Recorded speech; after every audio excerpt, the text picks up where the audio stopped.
이 8장 20절부터 9장 17절까지 말씀 중심에서 무지개 언약이라는 제목으로 하나님 말씀 증거하겠습니다. 지난 시간까지 노아의 홍수 심판에 대해서 살펴봤습니다. 6장, 7장, 8장 세 장에 걸친 말씀이었는데요. 오늘 3장, 8장의 그 마지막에 20절부터 말씀을 상고합니다. 노아 방주에서 노아의 8 식구가 나온 다음에 제일 먼저 한 일이 무엇이었습니까? 하나님 앞에 제사를 드렸습니다. 하나님 앞에 예배했다라는 사실입니다.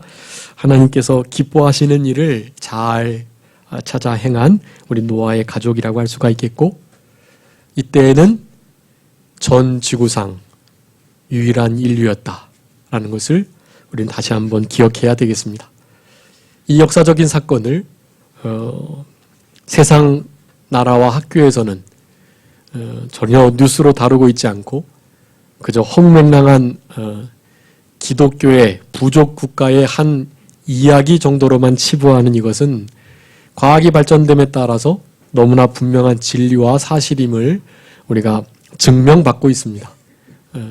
실제로 모든 인류의 그 DNA의 그 형태가 이 세 종류를 띠고 있고, 그래서 실제로 황인, 백인, 흑인이 그렇게 나눠지고 있고요.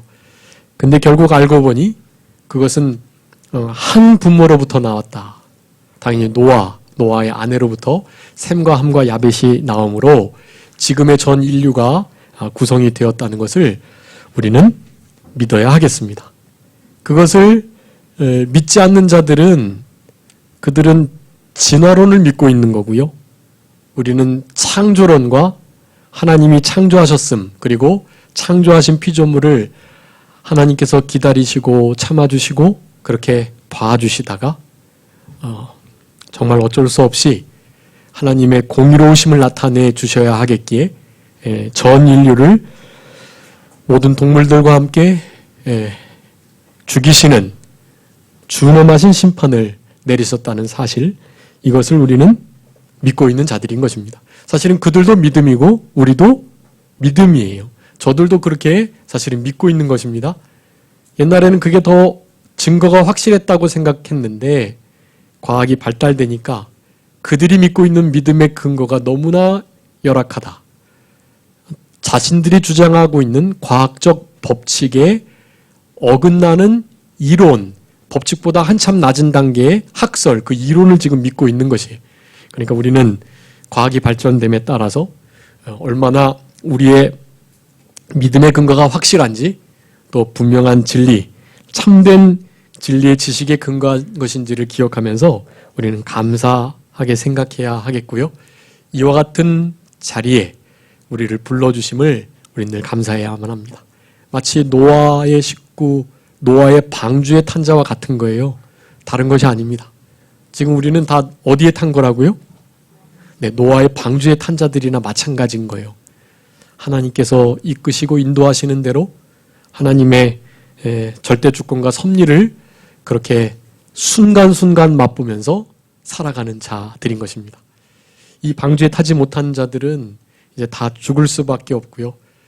방주에 하루속히 들어올 수 있도록 우리가 힘을 써야만 합니다. 그래서 6장 8절에 보면 노아가 하나님께 어떻게 되었다고요? 은혜를 입었다. 세상이 죄악이 관영해졌는데 사실은 노아는 하나님 앞에 겸손한 신앙으로, 그리고 그 할아버지의 할아버지의 할아버지, 이를테면 에녹과 또 에녹과 아담과 또 무드셀라와 이와 같은 위대한 신앙의 선조들의 그 믿음을 굳건히 지켰던 노아이었던 것입니다. 아담의 10대 손으로 그렇게 믿음을 잘 지켜나갔기에 우리 하나님께서 노아에게 은혜를 허락하여 주셨다. 그 은혜의 결과로 말미암아서 그 6장 9절에 보면 우리 노아가 하나님 앞에 의롭고 완전하고 하나님과 동행하는 삶을 살았다. 그렇게 말씀하고 있습니다. 그러면서 앞에 일어날 수 없는 것처럼 보이는 사건이지만 이제 곧 있으면 이제 비가 많이 내리고 기품의 샘이 터지고 하늘의 창이 열려서 이 온 지구가 둥그렇게 덮일 그런 대홍수가 일어날 것에 대해서 말씀하시고, 그러기 위해서 산에다가 방주를 지으라고 명령하시며 그 일을 거의 100여 년간 하면서 복음을 전했지만, 방주에 들어와야 한다는 말씀을 했지만 그래하지 못하고 다 노아 8식구만 구원을 받는 그런 사건들이 있었던 것입니다. 그래서 그와 같은 과정을 한마디로 6장 22절에서 하나님께서 노아에게 말씀하신 모든 것을 다 어떻게 했다고요? 다 준행했다. 다 준행했다. 그렇게 말을 합니다. 그렇게 할 수 없는 일이었고, 다른 사람들에게 손가락질 받는 일이었고, 그게 상식적으로는 도저히 이해가 되지 않는 일들이었기 때문에 사실은 상당히 힘든 일이었다고 할 수가 있겠습니다. 근데 그 일을 믿음으로, 믿음은 인내함과 소망함인데, 이 모든 일들이 이루어질 것을 확신하며 주님께서 우리를 그 가운데 건져주실 것을 소망하면서 그렇게, 즉 믿음으로 모든 일들을 준행했다. 인내와 소망을 갖는 일, 그것이 믿음의 아주 중요한 요소이다라는 것을 그렇게 말씀해주고 계십니다. 그래서 7장에서는 이제 1절에 그와 같은 다 준행하시는 하나님 말씀을 순종하시는 그 믿음을 보시고 의롭게 여겨주셨다라고 말씀하면서 방주로 들어가도록 7장에서 명령을 하시고, 결국 7장 마지막 그 23절 부분에 보면은 방주에 있던 자들만 어떻게 되었다고요? 살아 남았다. 남았다라는 단어가 중요합니다. 남은 자 사상을 가지고 우리는 살아가셔야 하고, 이사야 10장에서 어떤 자가 남은 자라 그랬습니까? 전능하신 하나님께로 전심으로 돌아오는 자, 그 하나님을 전적으로 신뢰하고 신실하게 의지하고 믿는 자, 그리고 하나님의 절대 주권을 믿고 하나님의 계획하신 일들이 성취될 것임을 확신하는 자라고 분명하게 표현합니다. 그렇게 남은 자가 되어가지고 결국 방주에서 생명이 연장되는 방주로 들어감으로 방주에서 인류의 첫 또 다른 시조가 되는 그와 같은 은혜의 자리를 얻게 된다라는 사실입니다. 그렇게 해서 남은 자 사상은 계속되고요. 지금 이 시대를 우리가 남은 자, 좁은 길 가는 자로 그렇게 살아가야 할 것을 우리 창세기 7장에서 우리들에게 영적으로 교훈해주고 계시는 것입니다. 그러면서 이제 8장에서는 그 노아의 홍수가 온전히 진행되고 이루어짐으로 이제는 그 물을 감해 주시는 그런 역사를 8장 1절에 보면 기억해 주심으로, 그 개역 성경에는 권념하사, 권고해 주시고 기억해 주시고 알아주시고 생각해 주시고 도와주신다, 그런 의미거든요. 그래서 권념하시는, 기억해 주시는 그런 은혜의 역사를 따라서 물이 감해지고 결국 마른 땅이 될 때까지 방주에서 기다리게 하시다가 나오게 되었던 것입니다. 며칠을 방주에서 머물렀다 그랬죠? 네? 왜 다 다르시죠? 말씀이. 거기 분명하게 600년, 노아 600년 2월 17일부터 시작해가지고 노아 601년 언제요? 2월 17일. 2월 27일. 그러니까 1년하고 10일이 더 지난 때인 것입니다. 그러니까 1년을 360일 정도로 잡으면 370일, 365일로 잡으면 365일로 잡으면요. 그러면 375일이 되고, 근데 그 2월 17일 들어가기 전에 며칠 전에 더 들어가 있었죠? 7일 전에 더 들어가 있었단 말이에요. 그러니까 7일을 거기다가 더 더해야 됩니다. 그러니까 1년하고 10일, 거기다가 7일 더, 그렇게 방주에서 머물렀던 거예요. 이것을 헷갈리시면 안 되고요. 분명히 하셔야 돼요. 2월 17일 날 들어가서 그 다음 해 2월 27일 날 나왔다. 그러니까 1년하고 10일 더 지난 다음에 나왔는데 방주에 실제로 들어갔던 때는 그 2월 17일보다 일주일 전에 미리 더 들어가 있었기 때문에 총 360으로 계산한다면 377일이 되는 것이고 365일로 계산하면 382일이 되는 것이고 그렇습니다. 그러니까 얼마나 있었던 거예요? 대략? 네, 1년이나 가까이 있었던 거예요. 예. 여러분 이것을 노아의 방주가 전 지구적으로 있었다는 것도 믿지 못하고 1년간 배에 있었다는 사실도 잘 믿지 못합니다. 어떤 사람들은 그저 그 창세기의 일부, 거기 150일이 이제 물이 차 있었다 이런 말을 통해서 150일만 있었다. 150일은 대략 한 3개월 정도 되잖아요. 아니죠. 5개월이죠. 5개월 정도밖에 안 되는데 그 정도밖에 안 됐다. 이렇게 말을 하고 그거보다 훨씬 더 안 됐다. 예, 사실은 노아의 방주도 없다. 이런 말을 하지만 성경을 그러니까 자세히 살펴보셔야 해요. 성경을 자세히 살피시고 노아 600년 2월 17일 날 방주가 떠오르기 시작해서 601년 2월 27일 날 나오게 되었다.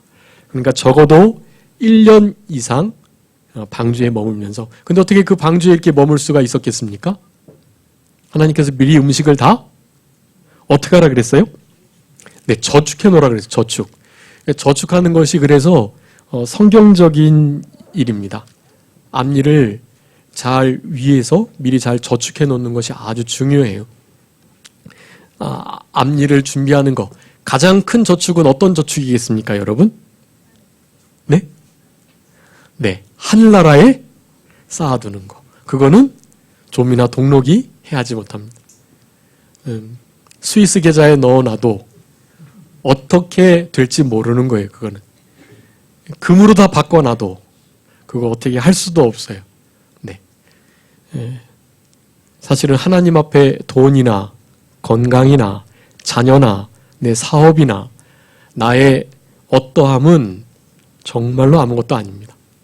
그 모든 것들을 다 주관하시고 선물로 주실 수 있는 어떤 분이요? 생명의 주관자 되시는 살아계신 하나님, 죽은 자를 살리시는 그 하나님만을 신뢰하고 의지하고 그분이 모든 것을 생사화복을 나라의 흥망성쇠를 온 우주 만물과 인류 역사를 주관하신다는 것을 인정하고 시인하는 것 그리고 그 말씀대로 다 준행하고 따라가는 것 여러분 그것이 그분을 전적으로 의지하고 신뢰하는 믿음을 가진 자의 가장 중요한 태도입니다. 하나님은 그런 걸 원하시는 거예요. 하나님께 기대기를 원하시고 다른 것 기대는 거 원하시지 않는 거예요. 그 기대하는 것을 반드시 치우십니다. 기대하는 게 뭐가 되겠죠? 그게 우상인 거예요. 그게 우상. 네. 내가 기대고자 하는 것, 기대고 있는 것, 그것이 무엇이든지 그것은 우상이라고 표현하는 것입니다. 그것을 하나님은 반드시 치우세요. 누구 의지하시라고요? 하나님 자신을 의지하게 하시려고 그와 같은 의지할 만한 것들을 하나님께서는 다 치우신다. 노아가 그렇게 그 방주에서 1년간 하나님의 명령하신 대로 다 준행했기에 1년 동안도 잘 머물 수가 있었고 그래가지고 1년이 이제 지난 다음에 마른 땅에 나오게 되었던 것입니다. 20절에 그래서 노아가 여호와께 무엇을 쌓았다고요? 제단을 쌓았다라고 말합니다. 그것은 하나님 앞에 온전한 정결한 거룩한 제사를 드리기 위한 그 모든 방편들을 잘 마련했다라는 것을 말하는 것이고요. 짐승 모든 정결한 짐승 중에서 제물을 취했다. 정결한 짐승, 부정한 짐승들을 다 분리해서 그렇게 이때 이것은 벌써 레위기에 정결한 혹은 부정한 짐승을 나누기 훨씬 전에 있었던 사건으로 하나님께서 죄악이 이 땅에 간영한 이후에 부정한 짐승과 그렇지 않은 짐승이 이미 구분되어 있음을 말하는 것입니다. 그것은 어떤 의미가 있냐 하면 영적으로 노아의 8 식구와 그렇지 않은 멸망당할 믿지 않는 자들이 구분되어 있었다라는 사실. 그리고 노아 방주 이후에도 노아의 시대와 같이 아브라함의 시대와 같이 영원한 천국에 들어갈 자와 그렇지 못한 자가 이미 구분되어져 있음을 우리들에게 교훈해 주고 계시는 것입니다. 이것은 이제 우리가 생각할 바가 아닌 거예요. 물론 이것은 늘 말씀드리지만 하나님의 은밀의지에 속한 것입니다. 은밀의지는 우리가 알 수도 없고 알려고 해서도 안 돼요. 하나님께서 우리에게 말씀하신 계시의지는 무엇이겠습니까? 노아가 방주를 지으면서 자기 자신들만 구원받는다고 예정되었던 그 하나님의 작정과 섭리를 노아는 모르는 거예요. 그걸 지으면서 할 수만 있는 대로 자기의 친구들, 친척들, 아는 사람들 불러 모아가지고 그 노아의 방주에 들어오도록 그렇게 힘썼을 것이 분명합니다. 근데 그것을 다 농담으로 여겼겠죠. 그리고 그 이상한 일에 자기가 가담할 수 없다고 지금 즐기고 있는 하고 있는 일들이 얼마나 우리에게 유익을 주고 안정함을 주기 때문에 굳이 방주에 들어갈 필요가 없는 것입니다. 사실은 그런 시대에 우리가 지금 살아가고 있다는 것을 우리는 그런 말씀을 통해서 알아야 할 것입니다. 21절에 여호와께서 그 향기를 받으시고 그 중심에서 내가 다시는 사람으로 땅을 저주하지 않겠다. 사람의 마음에 계획하는 바가 어려서부터 악했기 때문에 이제는 다시는 물로 멸하지 않겠다라고 말씀합니다. 원래 어려서부터 악했던 건 아닌데 어느 때부터 악해지기 시작했겠습니까? 하나님께서 금하신 선악과를 따먹은 다음부터는 어려서부터 생각하는 바가 다 악한 것이에요. 그래서 신학적으로 볼 때 성악설이 성선설보다도 더 맞는 것이다라고 할 수가 있겠습니다. 우리는 그저 어릴 때부터 태어날 때부터 육신의 부패성과 자기심, 자기 이기심으로 말미암아 이기주의로 악한 생각을 자기 위주의 생각을 할 수밖에 없는 자들이라는 사실들을 우리는 알아야만 합니다. 그래서 물로 심판하시지는 않겠다라고 말씀하는 것이고요. 그렇지만 이제는 무슨 심판을 하시겠습니까? 불심판을 하시는 거예요. 여기서의 물도 그렇고 또 불로 이제는 물로 심판 안 하고 불로 심판하시겠다고 하실 때 그 불도 그렇고 다 당연히 하나님의 말씀을 가리킵니다. 그 수단으로서의 어떤 물과 불 그것을 문자적으로 딱 구분할 필요는 없고요. 그것이 하나님의 말씀의 근거대로 이루어진다라는 것을 말하는 것이고 그 방법적인 면에 있어서도 그것은 또 문자적으로도 그렇게 믿어야 할 말씀이기도 합니다. 이제는 물로의 심판은 아니고 실제적인 불로의 심판이 하나님의 심판의 방법과 더 많이 가깝다라는 것을 기억하시면서 오늘 그것을 약속해 주신 것이 바로 오늘 본문의 제목과 같이 무슨 언약이라고요? 무지개 언약이다라는 것입니다. 땅이 있을 동안에 심은 거둠, 추위, 더위, 여름, 겨울, 낮, 밤 이것이 쉬지 아니하겠다. 쉬지 아니하다라는 하나님의 말씀에 의해서 그 말씀이 곧 로고스이신 예수님이신데 예수님께서 지금 그 말씀을 주님의 힘으로 붙드시고 운행해주고 계시는 것입니다. 하나님의 역사가 지금 이 모든 자연 법칙과 환경과 모든 움직임을 다 지배하고 계시는 거예요. 여러분 이것이 그냥 자연의 어떤 힘에 의해서 돌아가고 있다. 그렇게 우리는 생각하잖아요. 그 어떤 힘이 뭐냐고요. 그 어떤 힘이 중요한 거예요. 어떤 힘으로 그게 질서를 잡아가고 그것이 계속 유지가 되느냐 그게 중요하거든요. 우주의 힘이다. 그 우주의 힘은 힘인데 그 우주의 힘이 어떻게 어디서 누구에게 주어졌느냐 그런 것이 중요하잖아요. 그 모든 우주의 원리와 또 사시사철, 밤낮 이런 모든 것들이요. 지구의 좌전과 공전 이 모든 것들이 누가 하고 계시는 거라고요? 하나님께서 성부 하나님의 명령으로 성자 예수님과 성령님의 운행하심을 통해서 지금 이루어져 가고 있는 것입니다. 우리의 생명의 근원은요. 어떻게 우리가 심장 박동이 계속되고 있는 것입니까? 그거 누가 쥐고 계시는 거예요? 그거 하나님이 쥐고 계시는 거예요. 그 인간들이 아직도 못 깨닫잖아요. 우리 심장을 뛰게 하는 어떤 정기적인 신호가 계속 주어진다는 것은 알고 그 신호에 의해서 심장이 뛰는 것은 알겠는데 그것이 왜 그렇게 되는지는 몰라요, 지금도. 누가 그렇게 하고 계시는 거예요? 하나님이 하고 계시는 것입니다. 그것을 이제 9장에서 우리들에게 교훈해 주고 계십니다. 1절에 보면 하나님이 노아와 그 아들들에게 복을 주셨는데 그들에게 이르되 생육하고 번성하고 땅에 충만해라라고 말합니다. 생육, 번성, 충만, 이것은 생명과 관계된 단어들인데 생명의 근원이시고 생명의 창조자가 우리 주님 하나님께서 흙으로 사람을 빚으시고 어떻게 하셨다고요? 코에 생기를 불어넣으셔서 생명을 주시는 분이세요.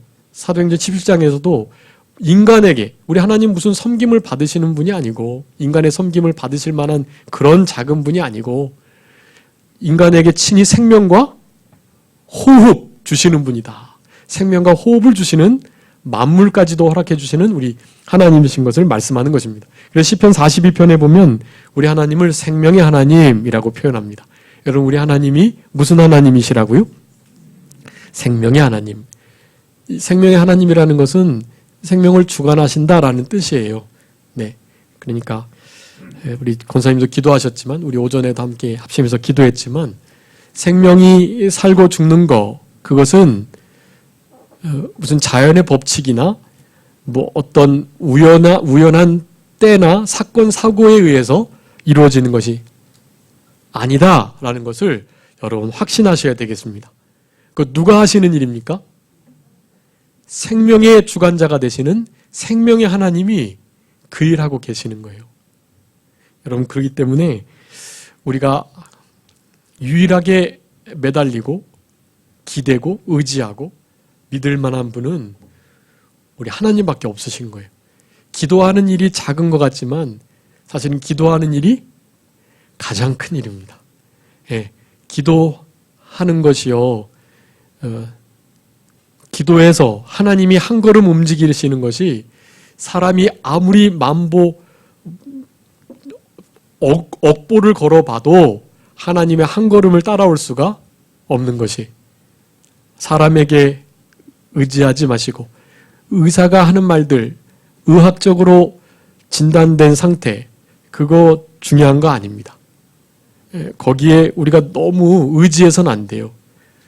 지금은 그와 같은 것을 하나님께서 활용하고 그것을 통해서 우리의 건강을 지켜나가고 계시긴 하지만 특별히 생명 사는 일에 대해서는 무슨 과학의 얘기가 의학적인 소견과 판단이 의사 선생님의 말이 그의 경험이 그것이 다가 아닌 거예요. 이런 것을 꼭 기억하시고 진짜 유일하게 매달리고 의지하고 기대해야 할 한 분이 계시다면 생명의 하나님이시다. 영생을 주시는 그 하나님 앞에 우리는 모든 우리의 의뢰와 모든 매달림을 그렇게 표현하는 우리들이 되어야 할 것입니다. 땅에 생육하고 번성하여 충만하라 라고 말씀하시며 이것은 처음 에덴을 잃어버렸던 그들에게 다시 한번 그 사명을 확인시켜 주시고 우리들에게 은혜를 베풀어 주시는 역사이다라는 것을 아셔야 되겠습니다. 땅의 모든 짐승, 공중의 새, 기는 거, 바다의 물고기 두려워하고 무서워할 것이니까 그들의 손에 너희들의 손에 붙였으니까 그들을 잘 다스리라라고 말씀합니다. 여러분 이게 아주 중요한데요. 여기 모든 생물들, 동물들, 그러니까 살아있는 것들 이것이 다 누구의 것이라고요? 예, 하나님의 것인데요. 누구에게 주셨어요? 여러분에게 주셨어요. 우리는 이것을 잘 보호하고 관리하고 남용하지 않고 이것을 잘 이용해야 할 의무가 있습니다. 이것을 잘 못해서 자연 환경이 인간을 이롭게 하는 것이 아닌 해롭게 하는 역사들이 나타나게 되는 것입니다. 여러분 이것을 아주 주의하셔야 되는데 여러분 더 큰 문제는 무엇이겠습니까? 이 하늘에 있는 것, 땅에 있는 것, 바닷속에 있는 것 이런 것들을 우리가 다스리고 우리가 정복하고 관리하고 우리를 두려워하니까 우리의 뜻대로 하나님을 위해서 잘 사용해야 되는데 그렇지 못하고 이 모든 것들을 어떻게 하는 거예요? 우리가 섬기는 거예요. 여러분 이것이 아주 큰 문제입니다. 정복하고 다스리고 충만하게 그들을 우리의 손에 붙였으니까 우리가 그걸 다스리고 이용해야 되는데 하나님의 선한 뜻대로 그렇지 못하고 하늘에 있는 것이나 땅에 있는 것이나 땅 아래에 있는 것이나 물속에 있는 것이나 이런 것들을 어떻게 한다고요? 섬기는 거예요. 그래서 출애굽기에 그렇게 명령하고 계시잖아요. 출애굽기 20장 1절 2절 말씀에 나 외에 다른 신을 내게 두지 말라 잊게 말라 하시면서 이 계명에 뭐라고 말씀하십니까? 지금 이 말씀을 하는 거예요. 땅에 있는 모든 거, 하늘에 있는 거, 바다에 있는 거 어떻게 하지 말아라? 만들지 말고 그것에게 절하지 말고 그것을 섬기지 말아라. 로마서 1장에서는 하나님의 영광을 금수의 버러지의 더러운 것으로 영광을 바꿨다라고 말합니다. 인간의 미련함이에요. 이것이 얼마나 미련한 일인지 몰라요. 여러분 우리는 이 만물을 다스리고 그것을 지배하고 그것을 하나님의 선한 뜻대로 이용해야지 그것에 종속되고 거기에 붙들려서 그것을 섬기는 자리에 있지 않도록 힘을 쓰셔야 되겠습니다. 우리는 그런 우상 섬기는 자들이 아니죠. 그런데 문제는 그와 같은 것들로부터 나오는 여러 가지의 것들을 동일하게 섬기게 되는 경향이 많다. 그것을 거기에 굴복하고 거기에 져버리고 그렇게 되는 일들이 우리의 생활 속에 많다라는 것을 기억하시면서 우리에게 다 주셨고 그것을 우리가 잘 관리해야 된다는 것을 기억하면서 하나님만을 섬기는 우리들이 되어야 되겠습니다. 4절에 그러나 고기를 그 생명되는 피째 먹지 말아라 라고 말합니다. 왜냐하면 이 3절에 보면 모든 살아있는 동물들 그것을 너희들에게 무엇으로 주셨다고요? 네, 먹이로 주셨다라고 말합니다. 원래는 무엇 주셨는데요? 네, 채소, 과일 그런 거 주셨거든요. 홍수 전에는 그것만 먹고 생활했던 거예요. 근데 홍수 이후에 바로 이 말씀을 하고 계시는 것입니다. 홍수 시대 이후로부터 이제 우리들에게 하나님께서 육식을 허락해 주신 것이에요. 그러니까 육식도 하나님이 허락하신 것이니까 우리의 몸에 맞게 잘 이렇게 이용하는 것이 중요합니다. 근데 문제는 뭐냐 하면 4절이에요. 어떻게 먹지 말라고요? 네, 피째 먹지 말아라 라고 말합니다.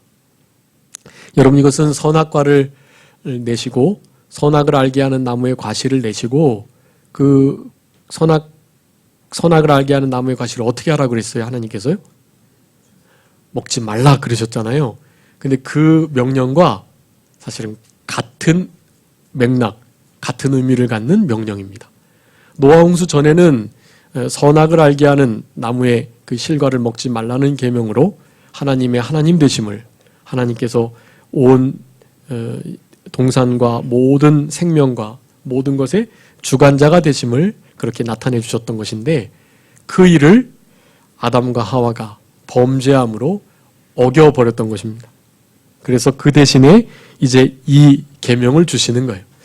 여러분 그러기에 이 계명은 지금도 유효한 것이라 하겠습니다.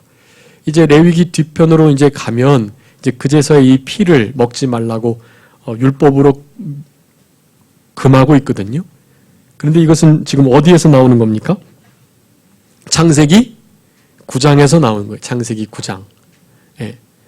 이 말씀을 통해서 우리는 이것이 결혼, 그리고 노동, 그리고 참된 안식, 이와 같은 몇 가지의 그 창조 규례라고 일컬어지는 게 있는데요. 그 창조 규례의 하나이다라는 것을 인정하셔야만 합니다. 이 창세기 9장 3절 4절의 말씀이 그 근거 구절이에요. 그러니까 우리 예수님을 좀 남은 자로 좁은 길 걸어가면서 믿는 자들은 이 계명을 아주 의미심장하게 받아들이셔야 돼요. 그냥 믿지 않는 사람들은요, 이를테면 우상의 제물이나 또 이 피와 같은 거, 이것은 구약에 기록된 그 음식법, 먹지 말아야 할 부정한 음식들을 나누었던 그 법에 의해서 규정된 것들인데, 이제는 그것이 예수님의 십자가의 대행, 대형, 대승적 구속사역으로 완벽하게 됐기 때문에 이제는 그런 거 상관없이 그냥 자유롭게 은혜 가운데 좀 기쁨을 누리면서 충분히 할 수 있다. 이제는 심지어 술까지도 그렇게 보는 이들이 많습니다. 술도 예수님 팔레스타인 지역에 술이 그게 음료였는데 음료, 그럼 맥주도 음료니까 음료도 마시면 되는 것 좀 아니냐, 그렇게 말을 하면서 너무나 은혜 가운데 그 일들을 자연스럽게 할 수 있는 것처럼 여기는 시대가 되었습니다. 여러분, 근데 그것은 명확하게 잘못되었습니다. 여러분, 그것을 분명히 하셔야 돼요. 여러분, 피 먹지 말라는 것은 무슨 계명이라고요? 창조 계명이에요. 창조적 규례가 녹아져 있는 계명인 것이, 이것은 선악과를 먹지 말라는 금령과 같은 위치, 같은 의미를 갖는 말씀이라고 하겠습니다. 생명 그 자체로 보는 거예요, 피는. 그래서 그 피를 그렇게 먹으면 안 돼요. 피를 먹지 말아라 라는 그 의미는, 피가 우리 사실은 수혈도 받고요, 또 이를테면 해장국, 선지국이 그렇게 뭐 몸에 좋다 그러는데, 근데 결국은 과학적으로는 안 좋다고 하더라고요. 피 선지국이. 네, 안 좋대요. 그러니까 건강상으로도 먹지 않는 것이 좋습니다. 이 문제는 그와 같은 일들이 지금 그렇게 너무나 자연스럽게 일어나고 있는데, 그 피를 먹는 그 문제에 대하여 지금 우리와 같은 말들을 하게 되면 그것은 아주 대번에 율법주의라고 말을 해버립니다. 율법주의. 너희들은 율법주의야. 이 은혜의 시대에 그렇게 율법 계명 가지고 이렇게 사람을 올가매고 참된 자유를 누리지 못하게 하고 그러면 되겠어? 라고 말을 하는 것이, 여러분, 근데 그것이 아니에요. 선악과의 의미와 같이, 선악과가 뭐 화학적으로 이상이 있고 그거 먹어서 영이 죽고 그런 게 아니거든요. 선악과 자체는 전혀 괜찮은 거예요. 얼마나 보암직하고 탐스럽고 지혜롭게 할 만큼 탐스럽고 아주 먹음직 보암직한 것인데 아주 아름다운 과실이 분명합니다. 피도 마찬가지입니다. 그 피를 먹지 말라고 하신 중요한 이유는 그 피가 생명이 되는데, 이 지금 먹고 있는 이 동물의 이 생명이 주님께 달려있고, 이 음식의 주인이 사실은 내가 돈 주고 내가 산 고기고 내가 산 선지국이지만 그것을 내 것으로 여기지 말아라 라는 의미로 피를 먹지 말라고 하시는 거예요. 생명은 하나님의 것이고 모든 것이, 지금 전류를 진멸시키셨기 때문에 노아의 8 식구는 하나님의 것으로 남은 자이고 하나님의 것으로 살아가야만 하는 것이, 모든 인류는 그렇게 살아갔어야만 하는 것입니다. 그런데 그것을 하나님 앞에 담보하고 하나님께서 나타내시고자 하는 아주 중요한 방편으로 이 피의 계명을 창조 규례와 같이 우리들에게 허락하신 것이, 그러니까 이것은 하나님의 주되심을 인정하고 하나님이 모든 동물의, 인간의 주인 되심을 인정하는 일, 생명을 내가 함부로 하지 않고 그 생명이 하나님께 달려있다는 사실을 인정하는 표로 피를 먹지 않는 것입니다. 여러분, 그러니까 실제로 피 먹어도 정말 괜찮은데요, 이 말씀에 의해서 피를 안 먹어야만 하는 것이, 이것은 율법주의가 아니라 우리의 하나님 되심을 인정하는 신앙의 기본이 되기 때문에 이 일을 해야만 하는 것이, 여러분, 절대로 피는 우리 사도행전 15장에서도 최초의 공의회 때도 그거 결정한 거 아니에요. 이방인들 중에서 그리스도인 될 때 다른 거 하지 말고 적어도 한 4가지 정도는 금해야 거룩한 크리스찬이 될 수 있다라고 말하면서 뭐 금했습니까? 우상의 제물, 피, 목매어 죽인 거, 음행, 이 4가지예요. 음행과 목매달아 죽인 것과 피와 그리고 우상의 제물, 그거 4가지 딱 금한 거예요. 금한 데는 다 이유가 있는 것입니다. 하나님의 하나님 되심을, 생명의 주관자 되심을 나타내 주시기 위한 것이, 그러니 이 피 먹지 말라는 이 말씀을 우리는 준엄하게 받으시고 이것을 무슨 신앙의 자유로 다른 믿는 넓은 길 가는 자들의 다른 신학적 해석으로 이것을 달리하려 하지 마시고요. 이 말씀을 이건 그대로 문자적으로 받으셔야만 하는 것이, 생명은 곧 피이고 피가 곧 생명이고 그것은 곧 하나님의 절대 주권을 침범하지 않겠다라는 우리들의 의지적 표현인 것이, 그렇기 때문에 피를 먹지 않도록 하셔야만 합니다. 피를 흘린 자는 그래서 피로 갚게 되는 것이고요. 그래서 이 고엘이라는 법이 나오고 그렇기 때문에 우리 예수님이 사람으로 오셔서 죽으실 수밖에 없었던 것입니다. 동일 처벌, 동일 형벌, 피를 흘린 자는 피로 그렇게 갚게끔 돼 있어요. 그래서 이런 의미로도 사형제도는 하나님의 법에 맞는 옳은 제도라고 할 수가 있습니다. 사람을 일부러 죽인 자는 반드시 죽여야만 해요. 그것이 하나님의 정의, 공의를 이루는 아주 중요한 방편입니다. 그것이 이제 이 시대 이후로부터 계속 되었다가 노아함과 셈의 자손들이니까요. 이런 법이 계속 지켜졌었던 거거든요. 근데 타락되고 점점 이기주의적이 되고 이제 이 무지개 언약인데 무지개가 지금 여러분 어떻게 변질이 됐습니까? 무지개가 뭐의 상징이죠 지금? 이게 동성애의 상징이에요. 여러분 이렇게 되면 안 돼요. 피가 하나님의 주권을 생명의 주관자 되심을 나타내는 것인데 그것이 너무나 흐지부지 된 것처럼 이 무지개 언약을 하나님의 언약으로 더 이상 홍수로 심판하지 않겠다는 그리고 심판한 것을 후회하시고 다시는 물로 심판하지 않으시겠다는 하나님의 은혜와 사랑이 담긴 그렇지만 공의롭고 정의로운 그 언약의 너무나 중요한 상징을 지금 뭐로 바꿨다고요? 동성애의 마크로 바꿔버린 거예요. 여러분 이런 것을 계속 이렇게 빼앗기시면 안 돼요. 무지개를 통해서 우리는 하나님의 준엄하신 심판, 아주 잔인하시고 아주 공의로우시고 정말로 이 하나도 봐주심이 없는 전 인류를 그렇게 멸망시키는 신이 어디 있겠어요? 우리 하나님은 근데 그러신 분이라는 거예요.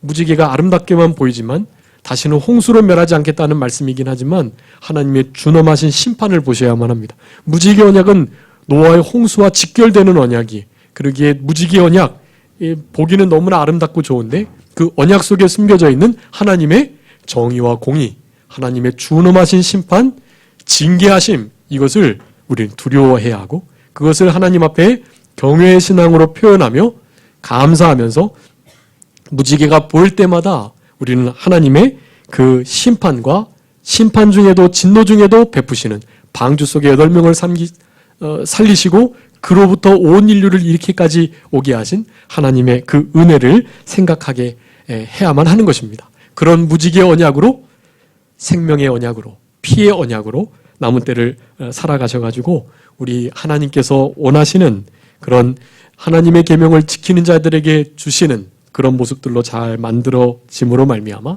생명의 주관자가 되시는 우리 하나님께 약속을 지키시는 그 하나님께 우리도 약속을 지키며 순종하며 살아가는 우리 모두가 되어야 되겠습니다. 기도하겠습니다. 살아계신 우리 아버지 하나님 감사합니다.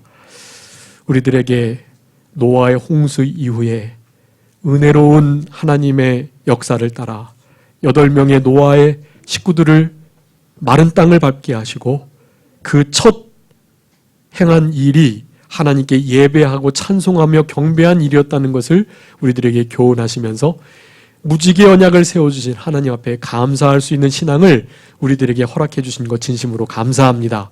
그 무지개 언약을 통해서 무지개를 우리가 볼 때마다 우리 아버지 하나님의 준엄하신 심판과 심판 중에도 긍휼을 베푸르신 하나님의 은혜를 분명하게 보고 찬양하며 감격하는 우리들의 신앙 되게 하여 주시고 그 무지개가 지금 동성애를 상징하는 마크가 되어버렸는데 우리는 그와 같은 일들이 일어남으로 더 이상 하나님께서 잘 무지개를 보여주시지 않으시는 그와 같은 징계가 있다는 것을 기억하며 우리의 마음속에는 날마다 이 무지개 언약이 늘 심령 깊이 새겨져서 무지개 언약 속에 감춰져 있는 하나님의 심판의 그 공의로우시고 준엄하심과 거기에 따르는 하나님의 참된 사랑과 긍휼과 자비를 한껏 높이며 감사하며 찬송하는 남은 우리들의 신앙 될 수 있도록 하나님 은혜를 더하여 주시옵소서. 생명의 주관자가 되시는 분을 인정하는 우리들의 중요한 시금석과 같은 말씀, 피를 먹지 않는 것이오니 피를 먹지 않으므로 하나님의 하나님 되심을 인정하는 삶을 살아가는 우리 모두가 되게 해주시기를 간절히 바라옵고 감사하오며 예수 그리스도의 이름으로 기도 올리옵나이다. 아멘.